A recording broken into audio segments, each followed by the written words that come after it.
Okay, let's continue. We had begun looking at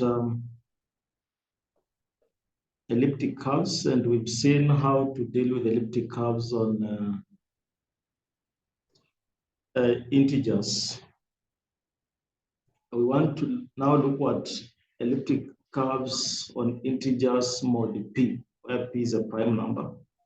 So in today's lesson, then we'll be looking at how to add, finding the orders of those points, and of course, getting to know the points, getting to generate points on the elliptic curve. So that's what we will be doing in today's lesson. The definition of the elliptic curve remains, only that this time we are considering mod p. So it's the same definition. The equation is the same. The discriminant, again, is here. And of course, we said this will be assisting us to tell if an equation is that of the elliptic curve or not. So that if it's the elliptic curve, then the discriminant is not supposed to be equal to 0. But if it equals to 0, then it means that equation does not satisfy the equation of the elliptic curve. So when the discriminant is 0, then we say that the elliptic curve is non-singular. Of course, we talked of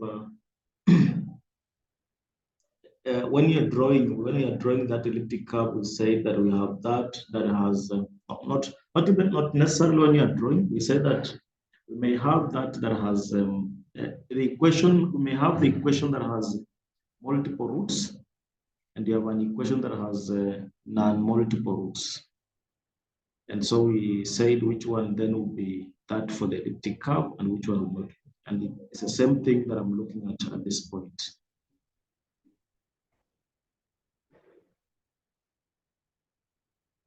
Now, so the set of points on the elliptic curve includes all these pairs that satisfy this equation. In other words, if I'm given, supposing I'm doing it mod 7, supposing I'm doing this mod 7, so I want to consider x values to be 0, 1, 2, all the way up to 6. And then I get the corresponding y value, if it exists. It's not a must that every x value here would have a corresponding y value. So we will only check if the y value exists. And if the y value exists, then we have a coordinate, we have a point. That point, then it's on the elliptic curve. But you will realize, as we begin, you will realize that we have other x values that will not have corresponding y values. So it's not a must that every x value will have a corresponding y value when you are doing it mod p. But if you are doing it general integers, then every x value will have a corresponding y value. But if you're doing it mod p, then there are some x values that will not have corresponding y values. We say that then we'll be getting points on the elliptic curve, and after we've gotten points on the elliptic curve, we add the point at infinity, which will then be acting as our identity. So this one is not a point on the elliptic curve, identity, but will be just be adding. After we've generated, supposing the elliptic curve we've obtained 5 points, then we add the point at infinity, and then it becomes 6 points. So there's always this point at infinity. Now, this point is very important. I've said that the points on the elliptic curve, the ones we've obtained, I've said with the points we've obtained, then after we've obtained, we shall add the point of infinity. So we are saying that those points that you obtain plus the point of infinity would form an abelian group. So that is a very important point. And of course, we say that abelian group, the point at infinity becomes its identity element. Now, so we will then proceed by looking at p greater than 3. Of course, when p is less than 3 is not important because we're looking at We want to look at elliptic curves that will be secure. So when P is bigger, then it becomes secure. So we'll be looking at P greater than 3. Of course, we'll then concentrate on bigger values of P for practical value, for practical reasons. For practical applications, we require to have larger size of the field. P is supposed to be larger. Typically, we could use at least 256 bits. If you want it to be very secure, you could use 256 bits. So let's look at example. Example is here. Been given this elliptic curve, and the question is, can you generate all the points on this elliptic curve? Now, so of course, later on, we shall come up with a code that generates these elliptic curves. And how will that code be working? The same way the code will be working is how we want to do it. The way we want to do it is the way the code will be working. So this code, first of all, let it identify whether the equation given is that of the elliptic curve. So using the discriminant that we talked about, it has to verify if the equation is non-singular. That is the discriminant not equal to 0. So let the code first of all verify so that you're not dealing with an equation that is not for the elliptic curve. So I've been given this, then the first thing I do before I write my code, I want first of all, okay, as I write the code, I want the code first of all to identify if this is an elliptic curve. So this is my A, this is my A, and this is my B, and of course, mod 7. So I just substitute where there is A, I substitute 4, and where there's B, I substitute another 4. So it's 4 times 4 cubed plus 27 times 4, and then square. So when you do this, you get this, and then reduce it mod 7, get 2. So since we've not gotten 0, it means that the curve given to us is non-singular, and therefore is the curve of an elliptic curve. It's an elliptic curve, so we can proceed therefore and find the points. You can proceed and find the points. So that's the first thing you do when you're writing a code that is supposed to give you the points on the elliptic curve. First of all, let it find out if the question given to you is an elliptic curve or not. Now, so we are doing it mod 7. So since we are doing it mod 7, we want x values to range 0, 1, 2, 3, all the way up to 7, no 6. We are doing it mod 7. Now, so these are the x values. So we want to find y. So first of all, it would be easier to find y square. It would be easier to find y square. Then, of course, get the square root. That's all we want to do. The square root gives us y. The square root of y squared gives us y. That's what we are doing. So what about when x is 0 in this equation? When x is 0, you find that y squared therefore becomes 4. Y squared becomes 4. What about the square root? The square root of 4 is 2 and negative 2. But negative 2 mod 7 is 5. So the square root of 4 is 2 and 5. The square root of 4 is 2 and 5. You see, it was supposed to be 2 or negative 2, but negative 2 is negative. So you make it positive by adding 7 to it. That is what you do when you're writing the code. When you're writing the code, let the code know that at some point it will be finding values that are less than 0.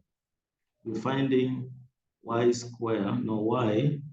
You'll be finding y less than 0. So when y is less than 0, then it must take that y and add m to it. It adds m to it. So that again, you tell it to do that. Tell it to do that. So that when it gets a negative value, converts it to positive. So the code is supposed to do exactly what you are doing. It's supposed to do exactly what you are doing. It's supposed to get y squared, then it's supposed to get the square root. Then when the square root is negative, it's supposed to add m to get a positive value. Now, what about when x is 1? When x is 1, that will be 1. This will be 4, then plus 4. This is 9. 9. So the square root of 9 is 3 and negative 3. So negative 3, add 7 to it. What do you get? Is 4. What about 2? When x is 2, this becomes 8, and so on. So that's what you do. Now, so after you've done that, now when x is 0, y is either 2 or y is 5. So these are 2 points on the elliptic curve. These are 2 points on the elliptic curve. And you realize that these points are on the same vertical line. These points are on the same vertical line. So they're inverses of each other. These points are inverses of each other. And when x is 1, y is 3 or y is 4. So those are 2 other points. Those are 2 other points. So I didn't want to go through to the end because I've already done this. I'd already done this. I'd already done it. So this is y square. This part is what is giving us y square. And so when x is 0 up to 6, when x is 0, we found that y square will be 4, and the square roots will be 2 and 5. And so we get 2 points from there, this and this, and we're saying that these points will be inverses of each other. So in fact, when you draw, when y is 0, when x is 0, you're finding that one point is here, and the other point is somewhere here. The other point is somewhere here. So they're inverses of each other. They lie on a vertical line. We say that those that lie on the vertical line will be inverses of each other. Now, when x is 1, we found that x cubed plus 4x plus 4 will be 2. Okay, we found 9, which is same as 2, because 9 is mod 7, will be 2. 2. I used 9 because it was easier for me to see that the square root would be 3 and negative 3. But now when you use 2, it's not very easy to know what the square roots are. It's not easy to know what the square roots are. But how does this code do? I'll show you how the code will be doing this. I'll show you how the code will be doing this to find that the square root of 2 is 3 and 4. I'll show you what the code will be doing. Let me just finish doing this first of all. Now, so what about when when x is 2? When you replace 2 here and replace 2 here, you find 6 mod 7. 6 mod 7 does not have a square root. When you try it, you not get a square root. So there's no square root. So that's why I said not all values of x would have corresponding values of y. That's why I said that. So it means when y is 2, when x is 2, there is no point. There's no point on the elliptic curve. That point is not on the elliptic curve. When x is 3, just substitute there, will be 27, and then plus 12, then plus 4. When you add this, it will be 39, is it? 39, then 41. 39, then 43. 39, then 43. Then mod 7, divide by 7 and write the remainder. 7 will go there. Because of that 5, the remainder is what? Is it? No, because of 42. 7 goes there 6 times because of 42. The remainder is 1. The square root of 1, of course, is 1 and negative 1. But negative 1, you add 7 to it, you get 6. So we get 2 points there. When x is 4, and again you substitute there, then divide by 4, 7, and get the remainder. The remainder is 0. The square root of 0 is just 0. And therefore you have this point. The square root of 0 does not give us two values. It gives us 1 value. When x is 5, you substitute then divide by 7 and write the remainder. The remainder will be 2. And the 2 you had already found the square root. And so again we get 2 points. When x is 0, no, when x is 6, when you do that and divide by 7, the remainder is 6. But the 6, we had already found that it has no square root. So how many points have we come up with? 1, 2, 3, 4, 5, 6, 7, 8, 9. Those are 9 points. And then plus the point at infinity, that comes to 10 points. Comes to 10 points. So this curve has 10 points. Now, so let me show you how I was able to get the square root of 2. Also, somebody would be wondering, how do I get the square root of 2? And that is how the program will be working. That's how you write it to do it. Let me show you how you then write the program to do it.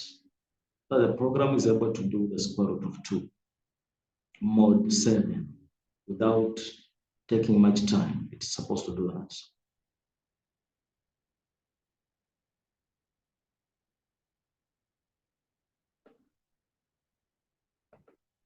Okay, so the easiest way to do this, we already have y square. We already have y square.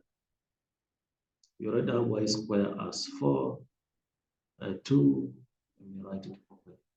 In fact, y square, the values are the ones we are seeing.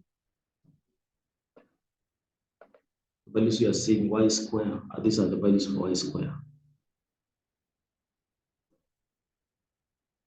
Now, so we want to also imagine that y are supposed to be values between, of course, there are values between 0 and 6.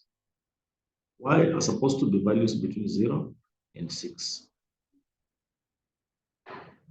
Those are y values. So they can never be beyond 6.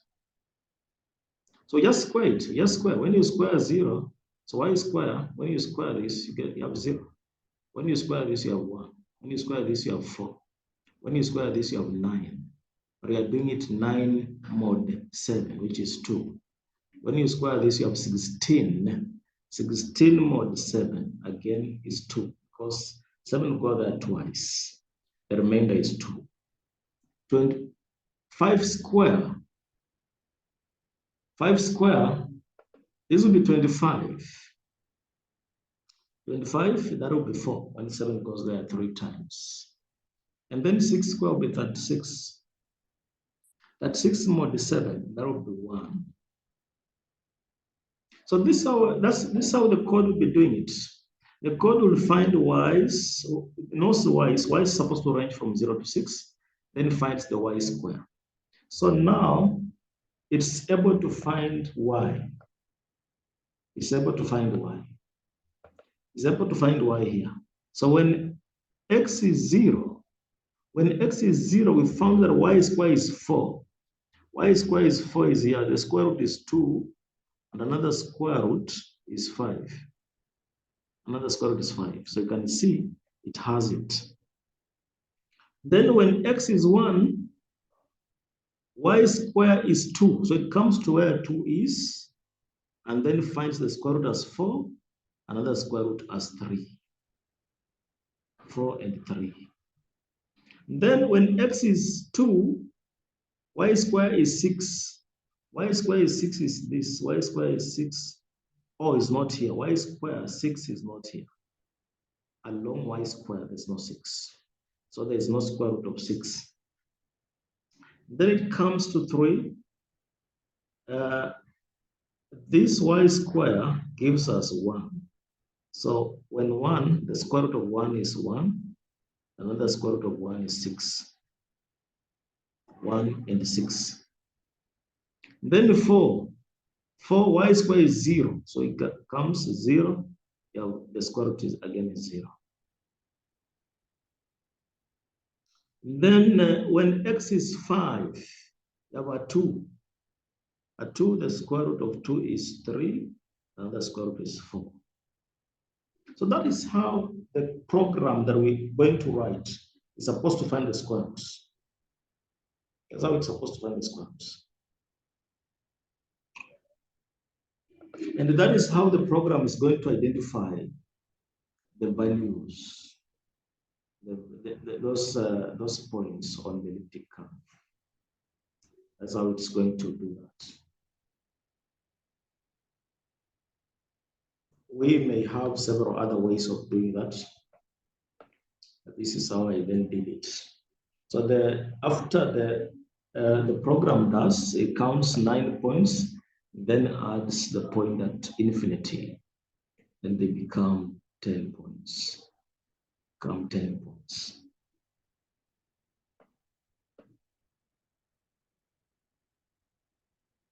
Now, so this curve, that's what I've said, the elliptic curve, mod P, is not like the one we saw for the integers. The one we saw for the integers was something shaped of this kind. Mod P, the elliptic curve is not this kind. It's not this type. It's not this type. So you cannot get a curve. You cannot get a curve like this mod P. So what I've said is that, however, over a finite field like FP, the curve consists only of isolated points that satisfy the elliptic curve. So only those points that satisfy the elliptic curve, that is now the curve. Those points is the curve. So you cannot come up with a curve like that. You cannot tell me that you can draw a curve and fit these points on the curve. You cannot. That curve is just isolated points. So this is how you draw it. This is how you draw it. I've drawn it here. This is the elliptic curve now. Mod P. This is how it will look like. This is how it will look like. And you can see that when x is 0, we have a point here and another point here. When x is 1, we have this point and that point. And these points are inverses of each other. This point, this and that are inverses. Now, when x is 1, we have this point and that point. They are inverses of each other. When x is 2, there's no point. There's no point when x is 2. When x is 3, we have this point and that point. And of course, they are inverses of each other. So when x is 4, we have only one point, and its own inverse. Its own inverse. And when x is 5, we have these 2 points, and again, the inverses of each other. When x is 6, there's no point. So this is the elliptic curve. This is how you draw it. This is how it's drawn. You cannot draw it on a curve as we saw in the earlier lessons. The earlier lessons we were doing that on integers, or even you can do that on real numbers. But when you come to integers mod P, then the curve becomes just these isolated points are what comprises the curve, elliptic curve. So this is the elliptic curve, therefore. This is the elliptic curve, what you are seeing.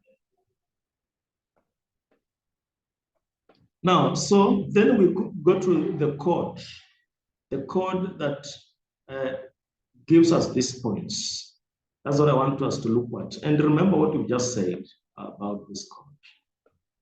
Just take you back. What we expect to see in the code.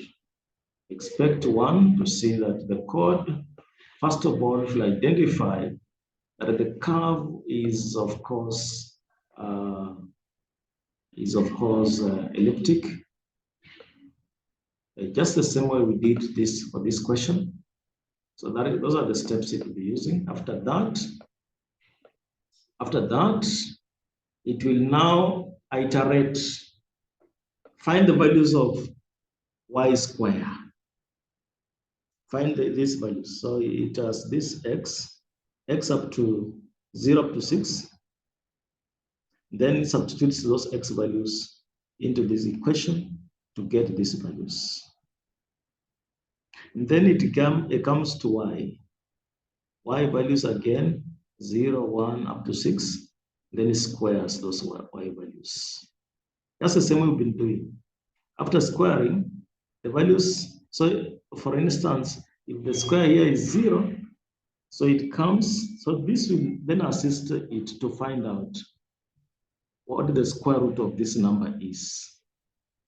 Because we want the square root of this number, we want the square root of this number, one the square root of this number, one the square root of this number, the square root of this number, one the square root, and the square root.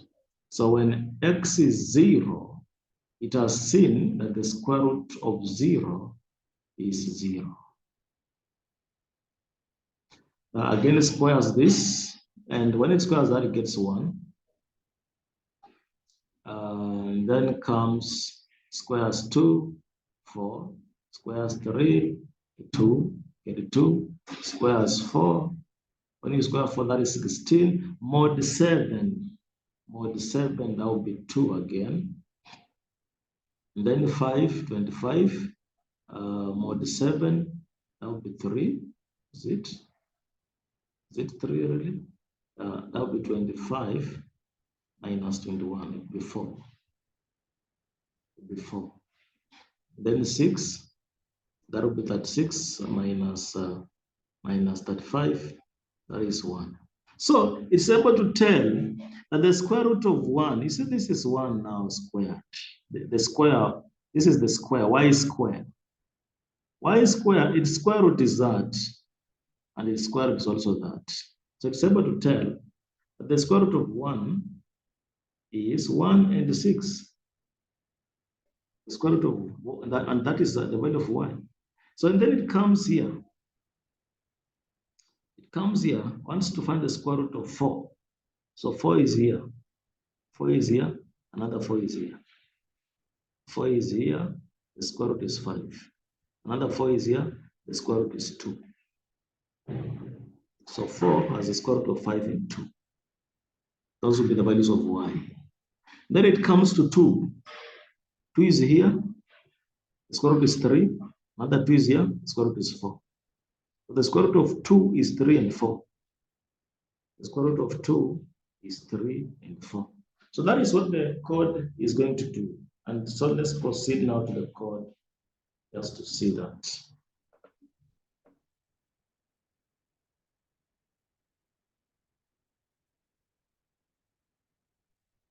Let's now proceed the code and just see what we just talked about. So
I was saying that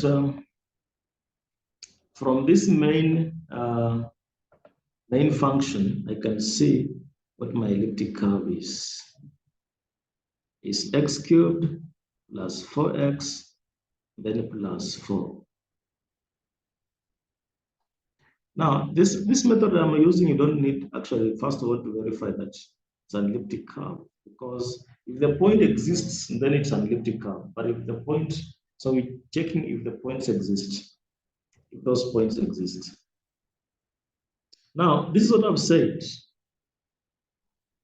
that for x in the range 0 to p minus 1, of course, when you write 0 to p, it means 0 to p minus 1. That's what it means.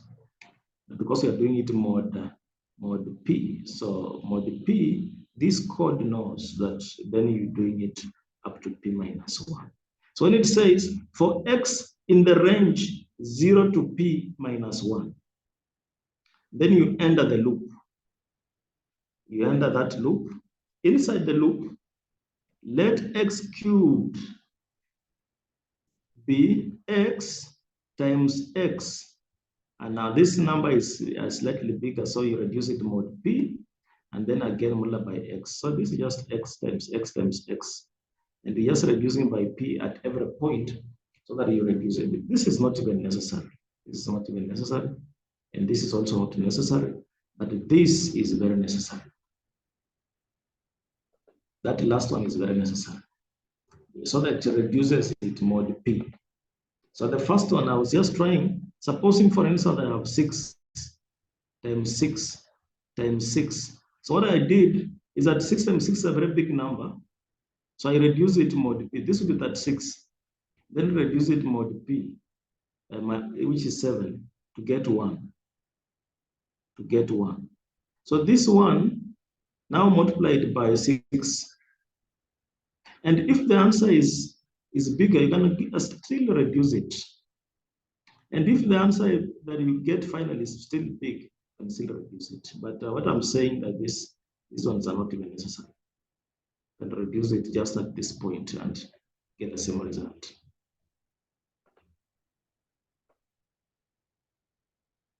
So we found the x value. This one is supposed to give us the x, no, the y square. This part is supposed to give us y square. Because it is, let x cubed be that. And what is it doing? Look at this. In this range. So what is saying that when x is 0, find this value. Find this value, and you're calling that y square. When x is 0, find that. When x, that is x. So when x is 0, let me just write where you can write properly. Then we understand what the code is just saying. So we are moving from 0 to p, step by step. So this code is just doing it step by step. It gives you the first value. When x is 0, find y square. And it has said, when x is 0, you find this. So x times x times x, and then reduce mod p. So this is the right-hand side. So let the right-hand side be x cubed plus, at this point, we just squaring x first of all. Just squaring x first of all. So x squared plus x times x squared. No, x times x times x. Then we reduce it with p. So we're just getting x cubed. X cubed first of all at this point. This point, let me correct. It's not y square. It's not y square. It's x cubed. So x cubed, we get it there. Then the right-hand side now is supposed to be x cubed, which you've obtained from here. X cubed, which you obtained from here. Then plus a multiplied by x. You can reduce it mod b if you want. Then plus b. then reduce it more. And of course, I'm saying again that this part is not necessary. You can just do it. You omit this, and then reduce mod p. You can omit that. So you have the right-hand side. And how many loops do we have here? We have 2 loops. So we are done with the first loop. We are done with the first loop. So the first loop was saying that for x between 0 and x and p minus 1, find the right-hand side. Find this right-hand side. So find the right-hand side. We begin, first of all, by finding x cubed. Then after finding x cubed, now combine it with the rest. Take that x cubed, then add to it 4x, then add to it 4. Then the result divided by p and write the remainder. Now we have another loop. We have another loop. Now to find y. No. To find the left-hand side. To find the left-hand side. So it says for y in the range 0 to p minus 1. So y is the range 0 to p minus 1, all the way up to 6. If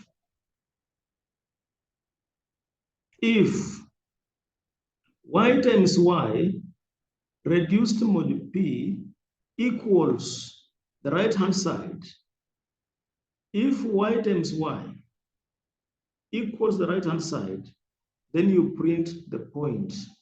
You print the point xy. You print the point xy. Now, so we have the right-hand sides. The right-hand side, we have like, let me say, for example, when x is 0, we get something like 4, 6, I don't remember all those.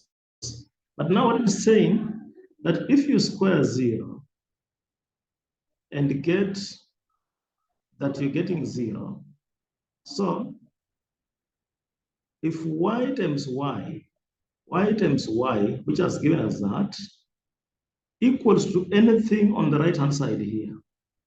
If it equals to anything on the right-hand side, print that point. For instance, we found that this 0 equals to this 0. So the y square is equal to this y square. So it means we are going to print y and x. So we print 0, 0 as a point on the curve. Now let's come here. You do 1, you square 1, you get 1. We had squared some 5 and also got 1. It was 6. Came and squared 6 here and again got 1. 6 square gave us 1 and 1 square has given us 1. So you come here and find where the 1 is. We had found, what was it? Yeah, so if you find 1 here, and supposing the value that you got that gave it was, let me say b, and you find another 1 here, and the value that gave it was, let me say n. So what are you going to print? You're going to print n with the value here, the value that gave you 1, and then print again this b with the same value, and so on. I don't know whether somebody is getting what I'm saying, what the code is doing, how the code is identifying these points. So just the same way we did in the first example.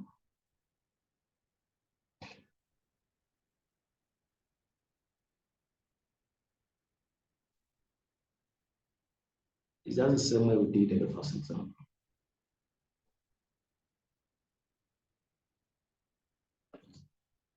Now, so it proceeds and says, if y is not equal to 0, if y is not equal to 0, then what do you print? you print this point x, then p minus y. P minus y. So what I'm saying here is that, for instance, there are times you are getting something like you got like what? 2. Go to 2. Let me just take you this example. Let me just take you where this example is. Just take where this example is. At this point, we have got the square root to be 2. So y is 2. So how do you get another y? Another y is saying you take p minus the y. So that'll give you 5. That's what it's saying. At this point, it found the square root to be 3. So to get the other one, we get 7 minus 3 gives you this. The square root of this has given us 1. The square root of 1 is 1. So to get another square root, just subtract this 1 from 7. That's what it's saying. That's what it's saying. That after getting one square root, to get the other square root, just subtract what you have from p. Subtract what you have from p. That's what it's saying. That's what that code is saying. You already got 1y, for instance. You don't need to look for the other one again. Just subtract. It's easy. Just because we already said that these points are inverses of each other. So I want you to understand what the code is saying. I'm here. I'm back there, and the code is saying, if y is not equal to 0, supposing you go to the square root of 4, for instance, and the square root of 4 is 2. 2 is not equal to 0. So it means there's another square root. So how do you get it? Subtract y that you have from p. That's what it's saying. Why is this important? This is important because when y is 0, then 0 has only one square root. Has only one square root. But it's saying if y is not 0, then there are 2 square roots. If y is not 0, then there are 2 square roots. There are 2 y's. There are 2 y's. So you have the first y. To get the other y, subtract the one you have from p. That's what it's saying. Once you are done moving from 0 to p minus 1, once you are done, then you come out of the loop. You come out of the loop.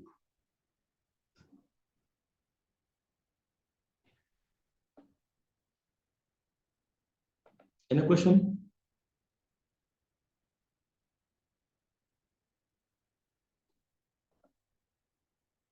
Okay, let me share that code.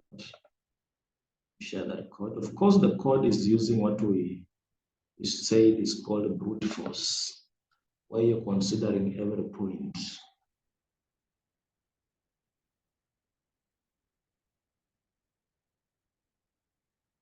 Okay, this is the code. It's a very short code. Here it is. And what we've just been saying is here. So it begins by, we are moving from x to, x is equal to 0 to p minus 1. Then first of all, it gets x cubed. Of course, this point is not very important. This part, you can even remove it. And instead of this part, you just write what is here. What is here? X times x times x. That's what it means, x cubed. So you can replace this by x times x times x times x. Then plus a times x. Then plus b. Then the whole result, reduce it mod p. You can change, this part is not very important. I was just doing it to make my work easier. But it's not very important. You can remove this part and remove that part. And remember that x cubed now becomes, instead of x cubed, You now write x times x times x.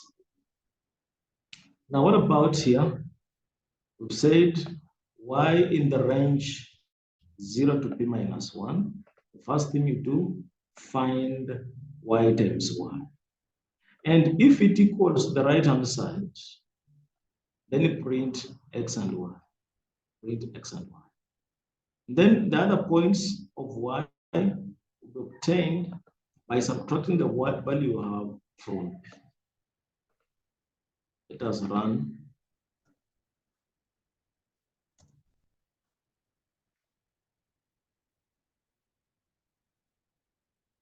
So when you run, it gives you all the points of the curve. You can see that the points at the bottom gives you all of them.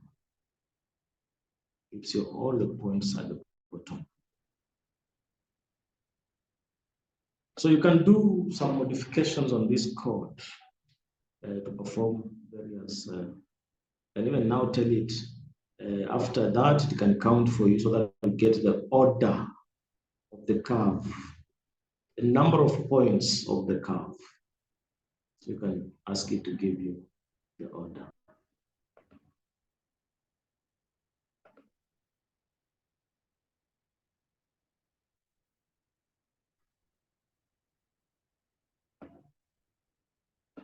Now, all the explanations I've been talking about, you can find them here. I've put all those explanations, how the code functions. They're here, the notes here. So you go through these explanations I've already given them. Now let's see how to add points on the elliptic curve and how to double them. Mod P. Of course, we saw how to add these points and how to double them using a graph last time and also using a formula last time. And we were doing it on integers.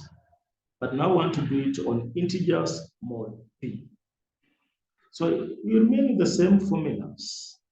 Made the same formulas, but now just reducing it mod P.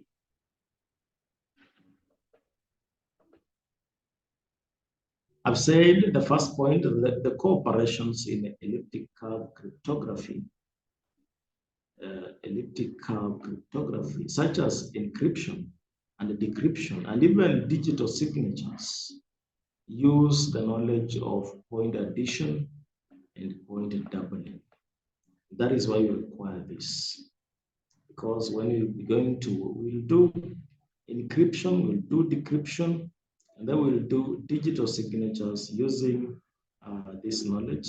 Of course, we will require point addition, we will require point doubling, and therefore it will be, we need to remember that those at that time. Now, so consider the case of this curve.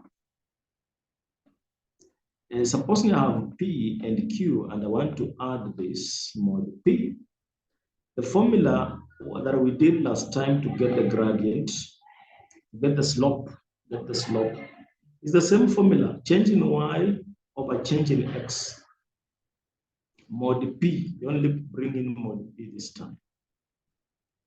Then we come up with a new coordinate. And this new coordinate is given the same way we did last time, and in fact was yesterday. That x3 will be given by the slope square minus x1 minus x2. And then y3 will be given by the slope into x1 minus x3, then you subtract y1.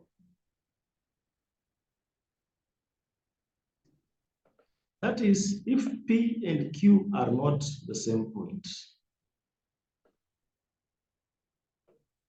And also that is if their y values are not 0. If their y values are not 0.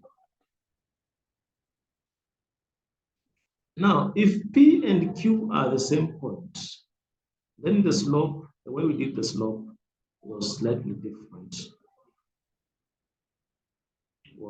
different. And I'm not included it here. I was supposed to have included, but we remember what we did that yesterday. Was it 3x squared plus a plus a out of 2y. Yes, that is how, because we're doing this by implicit differentiation. We're differentiating this by implicit differentiation. When you differentiate this, that's what we get. 3x squared plus a out of 2y. So this is the slope. That is the slope. Then x3 becomes slope square minus 2x1. And y3 becomes x into x1 minus x3 minus y1 mod p. Every time you're doing this, you're doing it mod p. Now, so this, if you are to write the code to add for you the points and double for you the points, then this code, as we saw yesterday, we just give the code these formulas. Just give it these formulas and it does it for us. But before that, let's try and add these points. Now, these are different points. Not, but you can see that they are on the same vertical line. You can see they're on the same vertical line. 1, 2, 1, 2, 3, 4. This is the y-axis and this is the x-axis. So you can see that we have 0.14, 0.14, and we have 0.13. These points are on the same vertical line. They are on the same vertical line. We said if they are on the same vertical line, their sum will be point at infinity. They'll give us a point at infinity. So this and this sum gives us point at infinity. What is the other time we get a point of infinity? We saw it yesterday. If I have a point B, let me say 4, 0.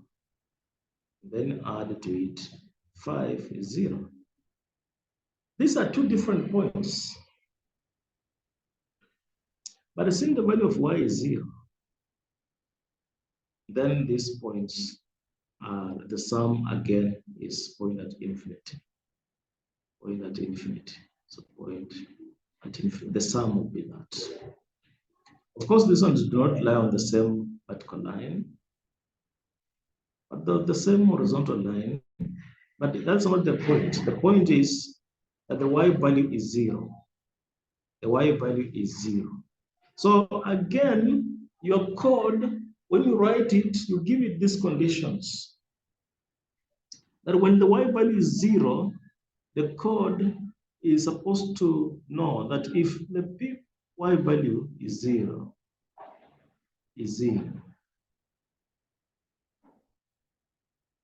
then this point is supposed to give us 0. It's supposed to give us point at infinity.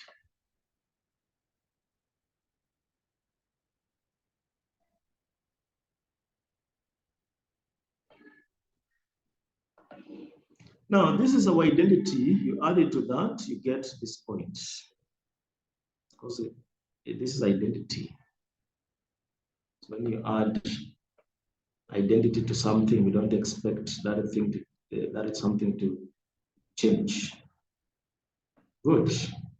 Now we have different points. Let's now add. These two are different. We know that we're going to use the formula. Going to use the formula and I've done it. We get change in y by change in x, change in y, which will be 0, then change in x, which will be 4, and so our s is 0. Our gradient is 0. Now, how do we get x3?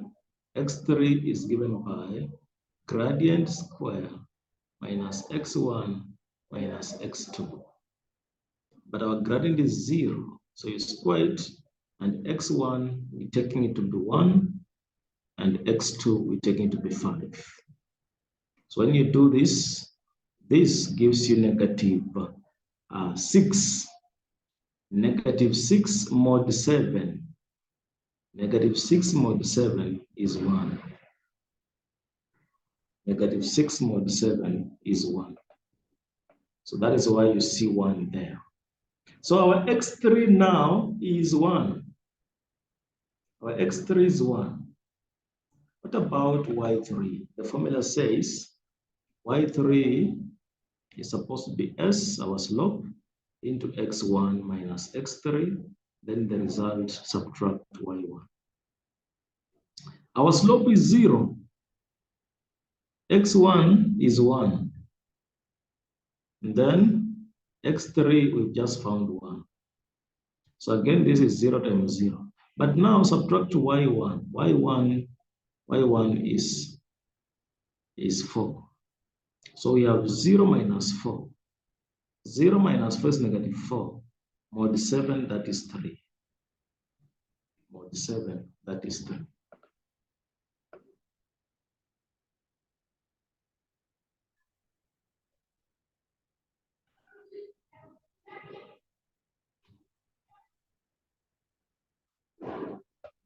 Okay? So we've now seen that this point plus this point gives us another point, 1, 3. It's another point, 1, 3. Now we were also given this point to add to that. And again, you can see these points are different. So get a change in y. This is x. Change in y over change in x. Get a change in y over change in x. So change in y, 3 minus 2, then change in x, 5 minus 3. So what do you have? What do you have here? What do you have? I've gotten 1. How did I get 1? This is just 2. And this is also 2. That gives me 1. So this is my s. Now, s squared minus x1 minus x2. S squared minus x1 minus x2. This will be 1 minus 8, which is negative 7. Do it mod 7 to get 0. So we have x3 is 0.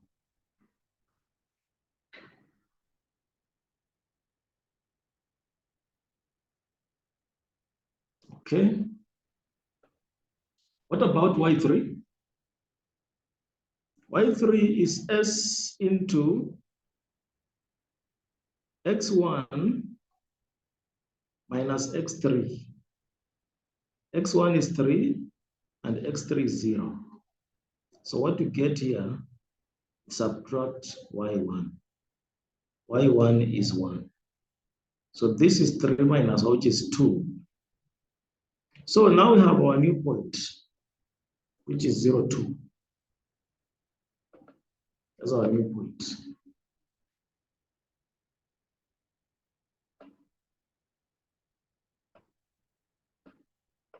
Okay, I'm doing it so that we know all of them. This is the same point.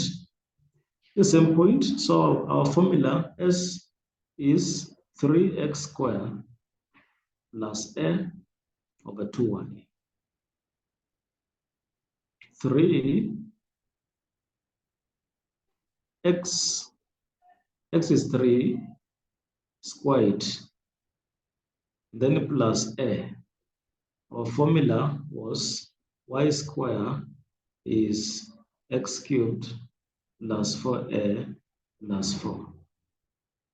So we only require this. That is our a. No, it was 4x. 4x. So that is 4 is our a. Then divided by 2y. 2y. What is y? Y is supposed to be 6. How come I used 3? Supposed to be 6. Supposed to be 2y. Supposed to be 6.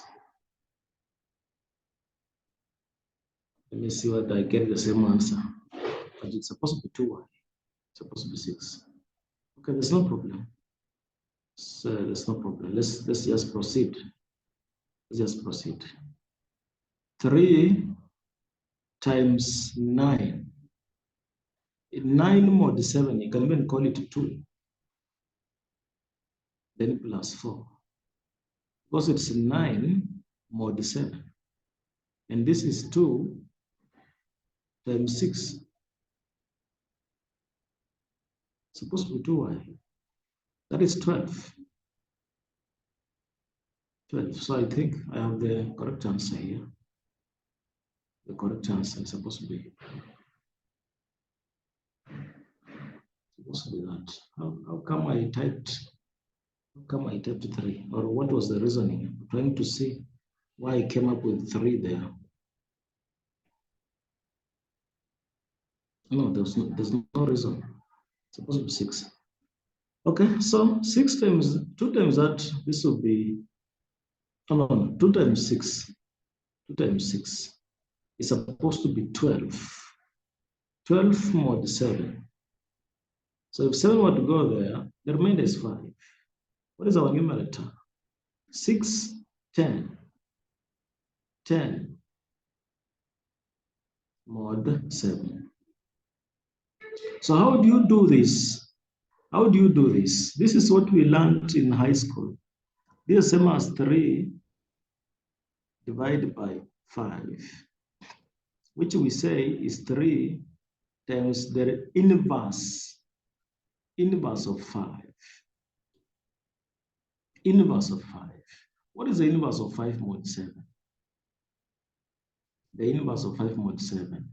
So you do it the same way we used to do. So you say 7 divided by 5 will be 1, and the remainder will be 2, using the extended Euclidean algorithm. We're looking for the inverse of 5. But I can say that one is easy. In fact, it's supposed to be 3 or what? Because 5 times 3 is 15. 15 divided by 7, the remainder is 1. The remainder is 1. So the inverse of 5 is just 3. You can even use trial. You can use trial and see what you get. Or you can use the extended Euclidean algorithm that I had just begun looking at.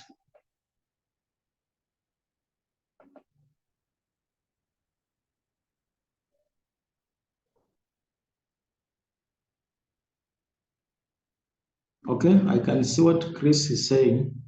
Chris saying that, so S for the same point is the derivative of the function. Yes, it's the derivative, the implicit derivative of the function. Implicit derivative of the function.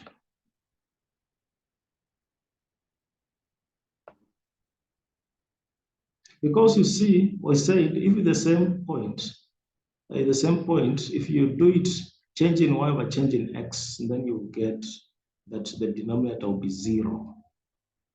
The denominator will be 0. So when the denominator is 0, then you can never proceed with that arithmetic when the denominator is 0. So then you differentiate the function, use implicit differentiation.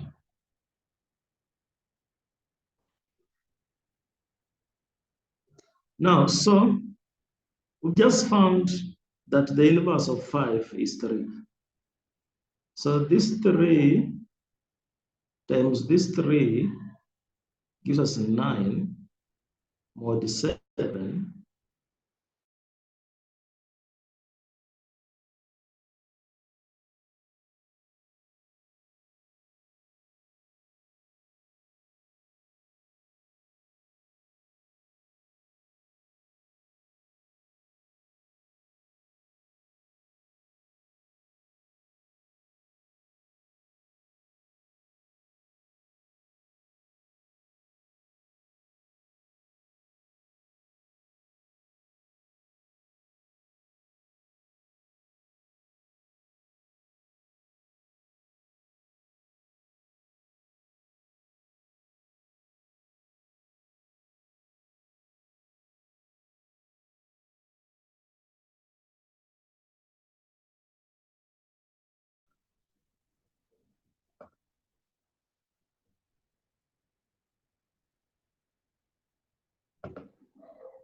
Okay, so I was just explaining how to find,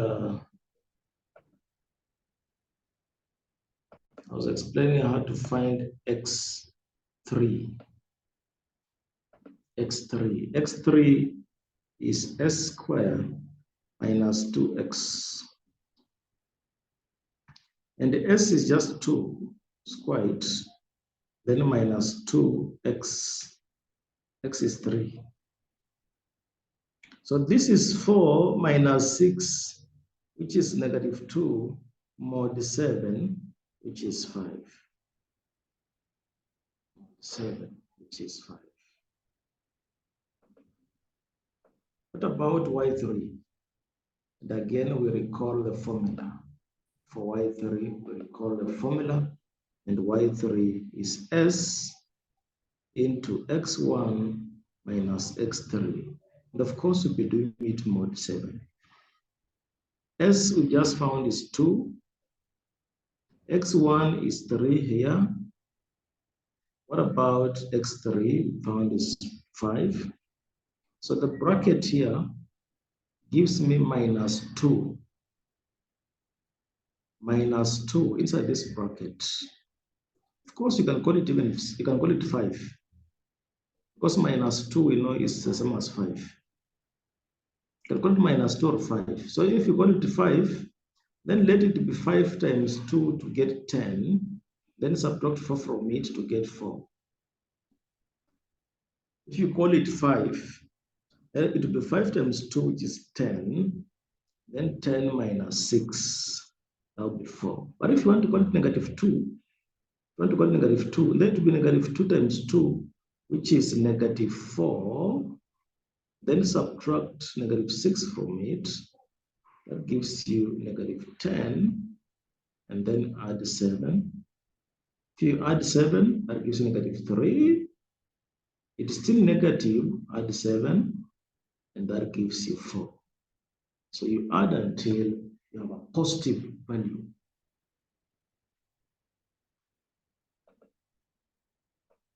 So you understood what is happening there.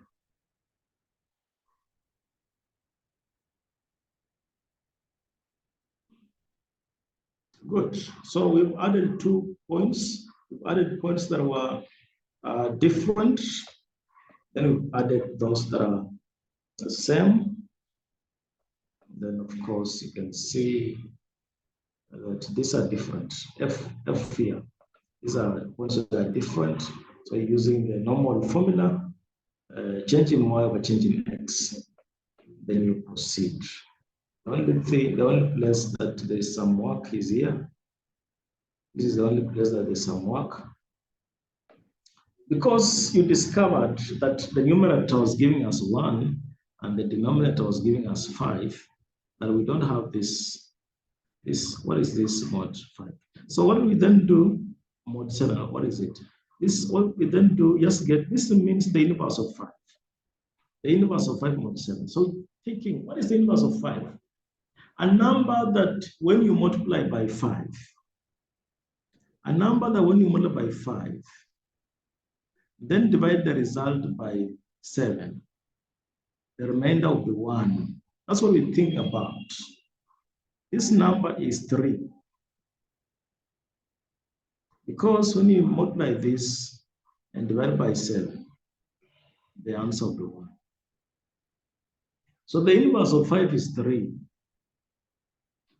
That's what we wanted. Our S therefore is 3.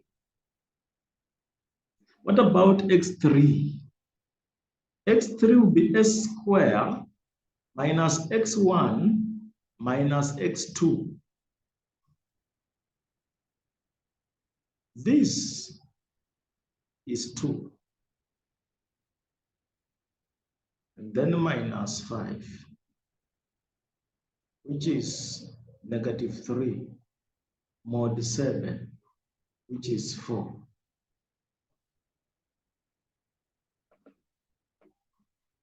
So very simple mathematics. And of course, our aim is now to convert these formulas and have the code do it the same way we are doing. Let's go straight to the code. Let's go straight to the code.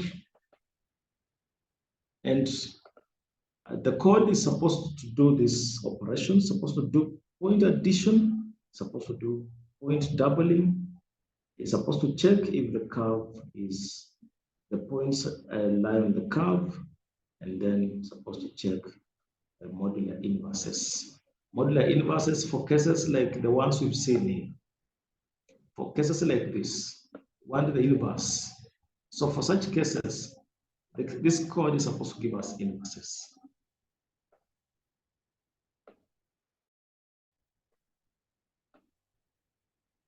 Okay.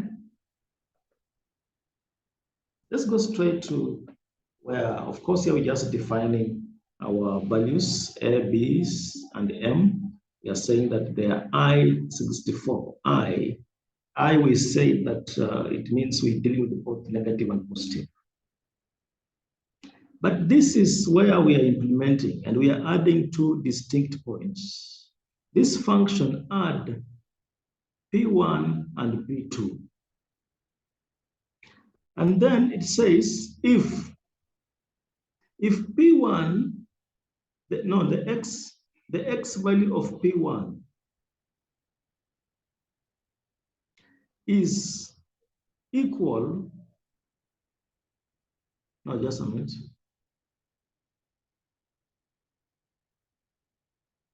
Now, if this x value is, let me say, 0, and the y value is also that, this none we use it to mean point at infinity. None is a point at infinity. And this is also point at infinity. And so when we add, if n of them is a point of infinity, then the result will be the other one, which is not point at infinity. If n of them is a point at infinity, then the result will be the other one. The result will be the other one that is not. That's why I've said, for instance, if P1 is point at infinity, then we will have P2. And if P2 is also that, then we have that. So whichever comes first, then the other one. But where there is a lot of understanding is here, is that if the x value of P1 is the same as the x value of P2, and if y value of P1 is, what is it here? Mod negative P2, y value of P2. Then we enter the loop. What I mean by this is this. For instance, supposing 3, the x value of P1 is 3, and the x value of P2 is also 3. They're equal. And if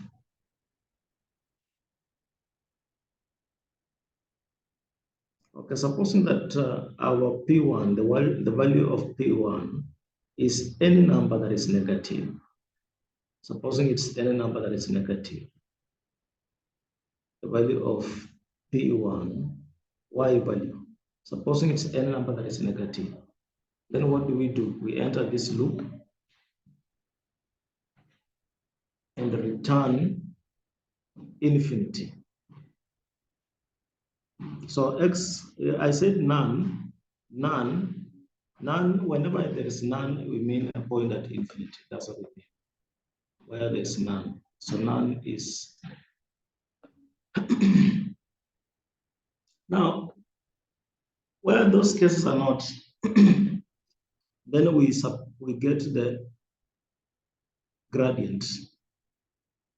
Get the gradient. Let the gradient, and they're calling it lambda, let the gradient be if the x value of that and the x value of this, then again we enter the loop to just get the gradient, get the gradient. Supposing the x value of that is equal to this, x value of P2. Then this is what we'll do. 3 multiplied by the x value, 3 multiplied by the x value square plus a divided by 2 multiplied by the y value. 2 multiplied by the y value. So that means you do the inverse. Do the inverse for this. So it's the same as 3 multiplied by x square plus a, then the result times the inverse of the result times the inverse of the denominator. So that is what I've written here. 3 multiplied by x of P1 square plus that, there's this bracket, then the result multiplied by the inverse of the denominator. The denominator is 2 multiplied by y value. That is where the point is. So that's how you get the gradient when the points are the same. When the points are the same, that's how I get the gradient.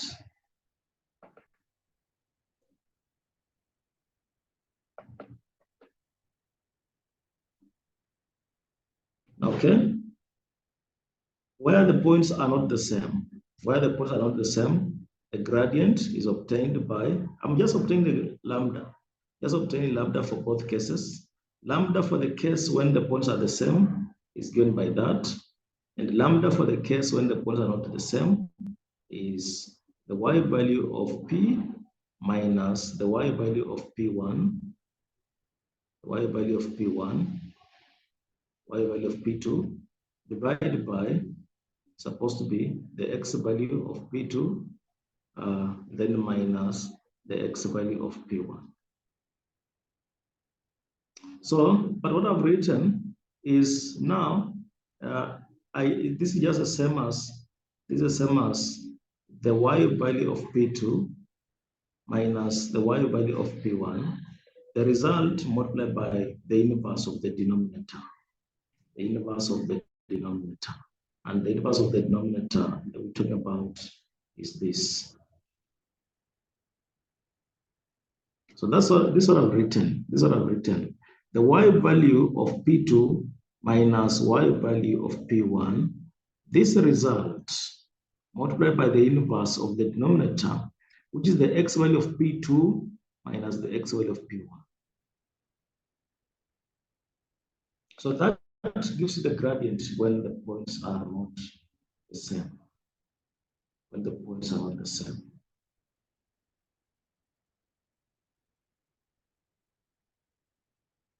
And then I've just said that gradient that we obtain, reduce it mod P, reduce it mod M. I used M in this case. Reduce it mod M. Now after that, after the gradient, now come and find the value of x3. X3. And x3 will be gradient square. And this gradient I've just said mod neg because I'm getting it from here. You see here, I was just getting a lambda. Then that lambda, I come and reduce it mod P. So this is why I'm reducing it. That's why you can see the mod neg is here. Because that is what is now giving us the exact lambda. Okay, so gradient square minus x1 minus x2. Then mod M. Then y3 will be the gradient into x1 minus x3. Then again minus y1. Then the result I reduce mod M. Then after that, I just come and write the x value that I got here and the y value that I got here. That is, so those are just the formulas. Just insert those formulas. Then lastly, point addition. Point that how do we double? Where is my formula? So I want to add a p to itself. Of course, I've already explained the same thing here. It's the same thing here. So you just come and write the values. But now the only thing that I want to explain is verifying if it lies on the curve. To verify that a point lies on the curve, so you take y square, then reduce it mod p. See what the answer you get. And compare if that answer is the same as x cubed plus a multiplied by x plus b reduced mod m. See if these two are equal. If the left side equals the right side. If it's not, then it's false. It means this point is not on the curve. So that's why I just verified that the point is on the curve. The point lies on the curve. Just finding y squared and then finding x cubed plus x plus b and see if the two results are equal. Now, this part, I'm explaining how to get the inverse. How to get the inverse. This is what is the part. This part is there. And look at this. If the answer that you get is less than 0, if the answer that you get is less than 0, add m to it. And you get the new value. Get the new value. Add m to it if it's less than 0. So I don't explain that. Okay, so I think it's a long code. This one is a long code. So you'll go through it. And of course, I'll be included the notes on how the code will be working. All of them, how the code is working. I've included all of them there. So I want to stop there so that we then meet on Tuesday.